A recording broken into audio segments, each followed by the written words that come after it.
the awareness you have when you set a goal or like create a timeline and the awareness you have when you get closer to the timeline are drastically different.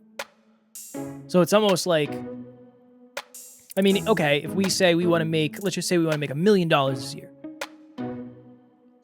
It's a fine line between making sure we make $1 million and making sure we stay in alignment with what we believe. How do you find the right amount of pressure? You have to design the right amount of pressure. It's so important. And then, so question 1 is, how aligned is this timeline? Question 2, is this timeline creating the right amount of pressure? Is the pressure too much or too little? And I do want to make this clear. You need some pressure. Next Level Nation, welcome back to another episode of Next Level University, where we teach you how to level up your life, your love, your health, and your wealth. We hope you enjoyed our latest episode. It was a very deep episode. Number 1335, some of the most important things you do will never be seen. Make sure you check that one out because that was a really good one. Today, for episode number 1336, are your own timelines holding you back? Happy Sunday. I had somebody who I was friends with for a while, and I remember I never really understood this person at a super deep level because they were way more focused on their age than I was. So I am somebody who I don't even know how old I am. 33, I think, right? There's like, that's a running joke. It depends on when you ask me. I might say 33, I might say 34, I might say 32. I genuinely don't know sometimes because I don't really think about it that much because I don't really care. I don't really value it.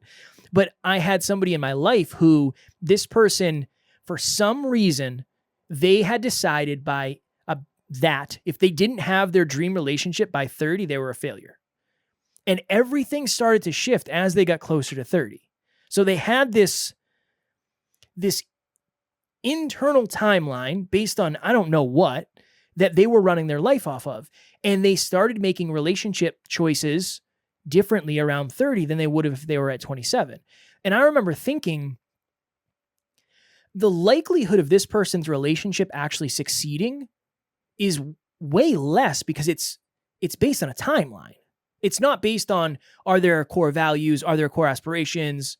Are there core beliefs? Like, it's not that. It's based on, this is a convenient person to have in my life and I'm 29 years old. Like, I got to make this work.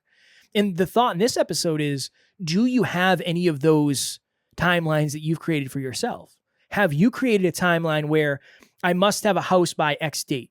I must have a new car by X date.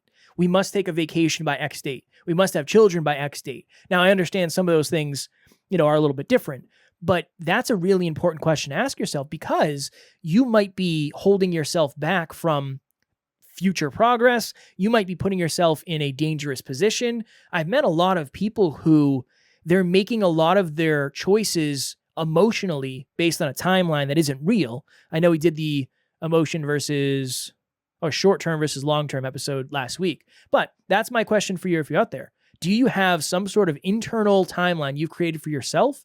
And if so, is it helping you? Is it hurting you? Is it what's best for your future? Or is it what's best for your emotions short-term? There's a lot to unpack here, so I'm going to start with this. I reached out and I asked for a testimonial from one of my peak performance clients, and she said, yes, absolutely. Can't wait. Awesome. What's the deadline? And I remember thinking to myself, like, I don't have a deadline. Get it to me when you can get it to me. But then I also understand people need deadlines. So I ended up saying, I think, next Saturday or whatever. But the deadline changes everything. Changes everything. And it's mostly unconscious. With my peak performance coaching clients, here's what we do. We've done an episode on it. We do dreamlining. Kev, thank you for the name. Indeed. It's simple. Simple, simple, simple. What is one statement that articulates your current dream 10 plus years from now? So I'll use mine as an example. To build the most positively impactful, holistic self-improvement company. Okay, there's your dreams. So dreamlining, dreams. That's number one at the top of the list. Okay, then, boom, goals, 2023. So goals is for this year. 3 of them. Then milestones this quarter. There's 54 days left in Q2. Then you have inch pebbles. Inch pebbles are day-to-day habits. Kev, we need deadlines in order to be at our best. And here's an example. Two people. One of them says, hey, I want to run every day for my good health. Awesome. Second person, I'm going to do a marathon. I already signed up and paid and invited my entire family to come support me in 3 months. So I have 90 days to train. One of those people is going to be out there running every single day. One of them is going to be kind of not, most likely. It's just accountability. We are much more afraid to let people down than we are to like our own thing. So Kevin and I did a 10 pounds in 10 week challenge, and the person, we admitted that, we said it to the whole community, and we said, whoever does not lose 10 pounds in 10 weeks does not get to record an episode. So it was going to be either just Kevin on here by himself for the first time in 1,336 episodes, or it's going to be just me on here because Kevin didn't hit his mark. We ended up both hitting our mark. Fortunately, I did a dehydrated last-minute marathon, and by did, I mean basically walked to the finish because the second half was nothing short of the most painful thing ever. Not most painful thing ever, but physically brutal. And barely hit my mark, 179, weighed in. Whew. That was a close one. But, so we need deadlines. Deadlines are powerful. Deadlines are powerful, but they also are powerful in the wrong way if you're not careful. And this is what I wrote down. The danger of trading in a core value for a goal with a deadline. So that friend you're talking about have to have a long-term relationship by 30, need to get married, need to buy a house, need to have kids. Those timelines are dangerous because if that's unconscious timeline, now all of a sudden you're going to settle for something that might not be the right fit. I had the opportunity to do that. Kevin encouraged me to share this story that I don't know if I've ever told it on the podcast. So I had a timeline that I said out loud. And if you go back to the episode we did on keep your goals close to your heart because the wrong people, will use them against you. That's like a thing. I didn't know that, unfortunately. So I always said millionaire by 30. I want to be a millionaire by 30. I want to be a millionaire by 30, right? Now, millionaire net worth. Sitting down with one of my mentors once, and he said, Alan, if you stayed at Cognex, you'd be a millionaire by now. And I was like, I do know that. Thank you, sir. Can you please pay for this Panera? Because I am now a broke entrepreneur. But anyways, he said, Alan, and this is a different time. I'm condensing the story. But later on, we're getting sushi, and he said, Alan, if I gave you $1 million, what could you turn it into in 5 years? And I said, well, with my program that I'm going to launch for fitness, this business, I would say at least 5 million, if not 10 or 20 in 5 years. And he said, okay, interesting. I want to introduce you to my billionaire friends, and let's pitch this idea. He said, there's no shortage of capital, Alan. There's just a shortage of great entrepreneurs. You're a great entrepreneur. Let me introduce you to my billionaire friends. Kevin and I fast forward. It's a couple nights later, and I'm freaking out. No, I'm not freaking out. I kind of am, though, a little bit.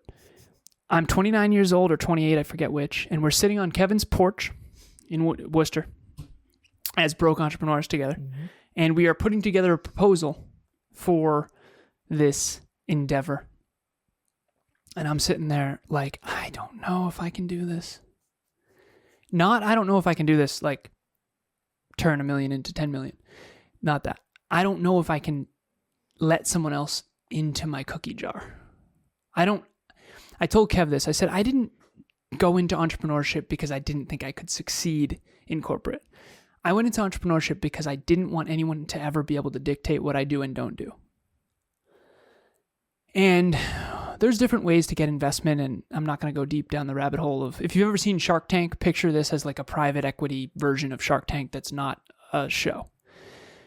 And I essentially just decided, you know what? No, I'm not even going to take the meeting. I'm not going to do this. Like, let's can it. And I remember you and I masterminding on the porch about this, and I just realized that I can't do it. My core value of personal freedom is too large and too important to me to risk just to become a millionaire by 30. And so after I hit 30, I got some messages, and one of the messages in particular It's like, hey man, I just want you to know, like, I know you didn't hit it, you didn't hit the mark. I'm really sorry. And again, honestly, I think in some ways that person was trying to be empathetic. And I think more than anything, they're like, hey, by the way, I do know you didn't hit your mark. Either way, I don't care. What I do care about is you don't really know that I chose not to hit that mark and that I could have easily. And I told that story because I chose core value over core goal. Be careful of what you become in pursuit of what you want. There are a lot of ways Kevin and I could be way more successful that are outside of our core values. One of the core values that I have is to create the highest possible moral and ethical standard. And there's a lot we could do that is outside of moral and ethical standards that I will never, ever do. And regardless of whether or not I want to be a millionaire by 30 or whatever. So that's what this is about, is don't let these unconscious timelines, when you set a goal, you can rip that thing up if you decide that's not what you want. And I honestly believe, at least this is my current belief, I believe long term I will be more successful and most importantly more fulfilled than I would have been had I traded in my soul. I'm kidding. I wouldn't have had to trade in my soul, but you know what I'm saying. Well, I think it's interesting because the awareness you have when you set a goal or like create a timeline and the awareness you have when you get closer to the timeline are drastically different. So it's almost like, I mean, okay, if we say let's just say we want to make $1 million this year. It's a fine line between making sure we make $1 million and making sure we stay in alignment with what we believe, or making sure we, right. That's exactly it. And that's why it's a dangerous game. The interesting thing too, and I've seen this a lot with particularly siblings, where the younger sibling seems to be living an expedited life and the older sibling feels a lot of pressure to keep up with that. So they start setting these timelines that aren't theirs, which is another interesting thing. You and I were talking earlier about the divorce rate being so high. And I joked, I said, I think one of the reasons the divorce rate is so high is because most of these people shouldn't be getting married. And it was kind of a joke. But honestly, I think a lot of people are getting married because there's other people that are getting married. And they're saying, well, I got to speed my timeline up. I don't want to be the only person in my friend group that's single. I got to make some changes. I don't want to be the only person in my friend group that doesn't have a home. Good. I can tell what I'm saying is truly riveting to you. Yeah. Why? Comparison. Something we've talked about many times on here. I think it's that. You don't fit in. You don't fit in if you, right.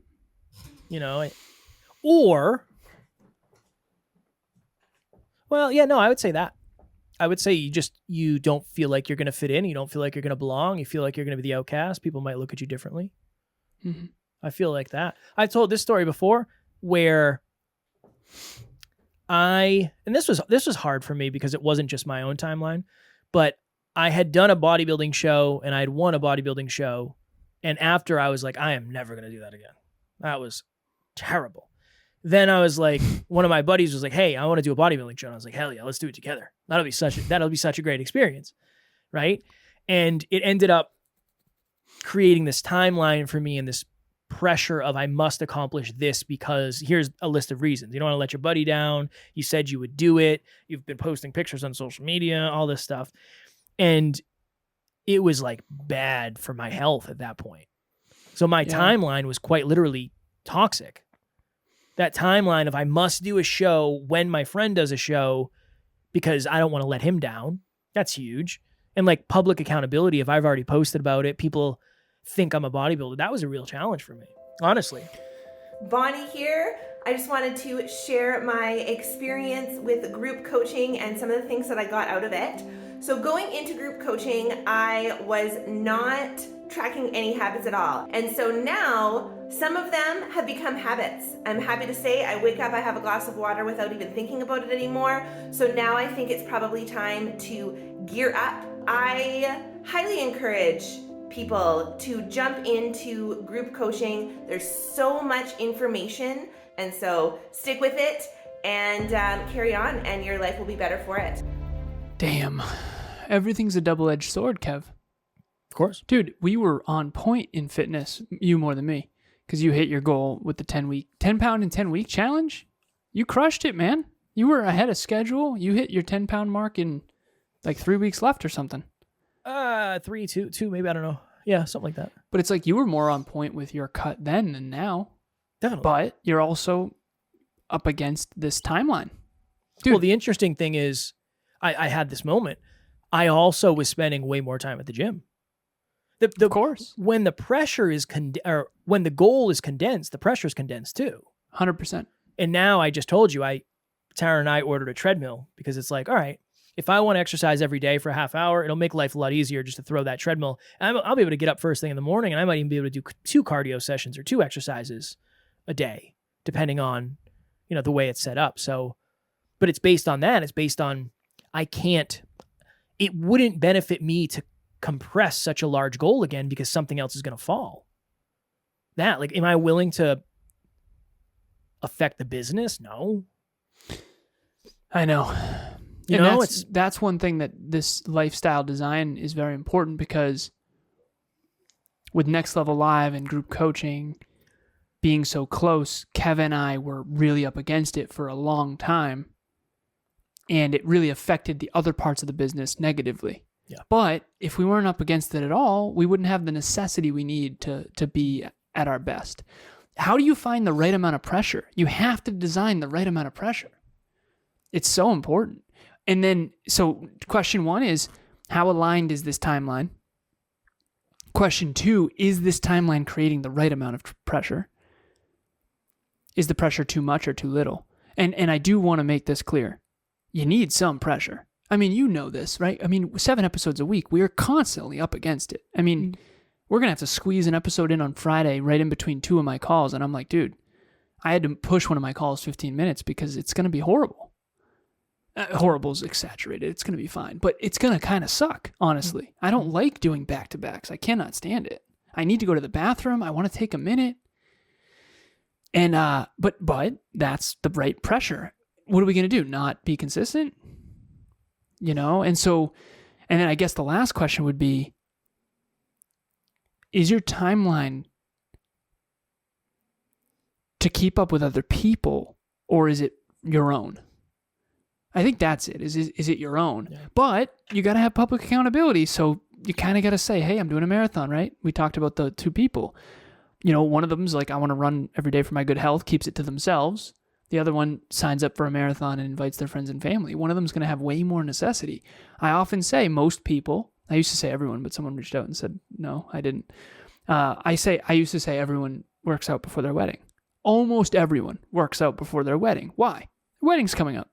They're not working out because they love working out. They're working out because they don't want to look bad at their wedding. Totally understandable. It's human nature. So you got to design it right.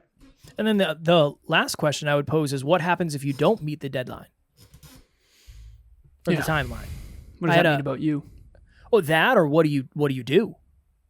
Do you say like, you know what? Well, let me refocus and try again, or that? It's like, what if you intend on being married by 33? What happens if you're not? Like, what really happens? Then do you not? Go ahead. I have a very powerful story that just came to me. I had a client for the longest time, absolute sweetheart. She always wanted children, but she didn't want to have a child without a great relationship. And she got to a certain age, I think she was in her early 40s or mid 40s, where she eventually realized, I'm going to have to do this myself. And so she paid for, I don't know, in vitro fertilization, I think is what it's called. IVF? Is that what it's? I think so. Yeah. And it worked, and now she has a daughter, and it seems wonderful. I mean, her daughter's the cutest. But eventually it was like, I'm going to do this alone then. And that's, it's better than her ending up in a relationship only because she wants a child. So I had a lot of reverence for that personally, because I think a lot of people do get into relationships because they, maybe for the wrong reasons, I should say, and then it's doomed to fail, and then the kid suffers, and then it's divorce, and it's a whole thing. So that was another really important one too. I think that a lot of women struggle with this, and I don't pretend to know because I don't, but I know that I had an ex-girlfriend who was like a nurse, and she was like, well, if I'm going to have kids, I got to do it soon, because the probability of defects increase exponentially. And I said, yeah, but also if you look up the stats, it increases from very low chances of problems to like still very low chances of problems. And you also take really good care of yourself. So I think the math on that, most people tend to exaggerate it. But I do know that that's a timeline that's always ticking for anyone who wants to start a family. Yeah. Well, the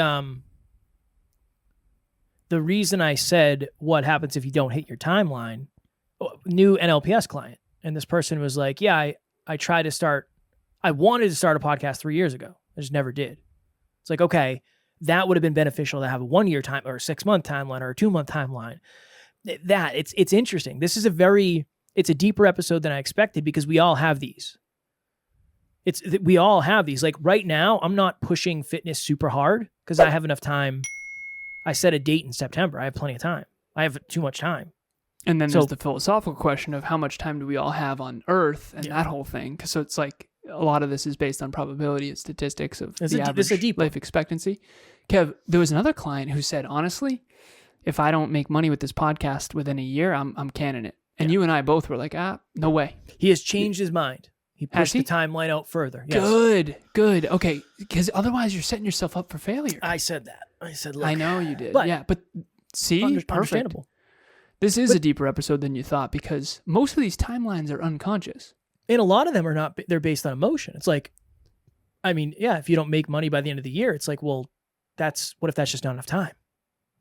What if that's just expectation? Like, what if you're ahead of schedule? You just don't feel like it. That's a real thing too.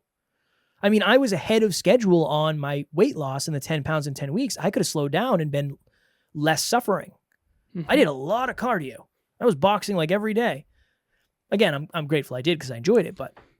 One thing too, when you used to not know that we'd be successful and you were broke, we were broke. Oh yeah. You know, we were in 30 grand worth of debt and your car didn't work and we got rejected for muffins back in the early entrepreneur days. I was never really that concerned because I knew we'd be good, but I also knew what would happen mathematically more maybe than you did. So what your timeline in hindsight, did you think we were behind or ahead looking back? I don't know I don't think I had an accurate timeline. I think that's what we need to talk about. Like, how do people create an accurate timeline? That's my question. You ask somebody who's done it. I don't know how else to advise. I mean, I would never, if I could go back again, at least I would understand. Number one, you can get a lot further than you think when you don't have money. You get creative and you learn skills and skills monetize forever. Credit card roulette. You can definitely do that. I don't know. I think you have to ask somebody who's done it. Like, what are the realistic expectations? Or maybe I could have Googled, how long until a business really becomes profitable? And it might have said 3.5 years. And I would be like, oh, we're only 2 years in. Damn. That. Seek higher awareness than you currently have. One of my coaches said, Alan, you're not going to be making money for the first 2 years at least. And I was like, I'm going to make money. Yeah. She was right. Yeah. She was right. But she also had been in business for 13 years. So she knows. Well, I think that's the answer. You seek somebody with higher awareness because they have more aligned expectations. Yep. That's what I would say. You dig it? Very, very powerful. The last thing I would say is just question what are the implications of the timelines you've set, consciously or unconsciously? And are they helping you or hurting you at this stage? I would second that. I was supposed to talk about something. I don't remember what it was. Take your time, man. Do you remember what it was? Did I ask you a question? No. Were we talking about Next Level Nation? What was I supposed to inform the wonderful community about?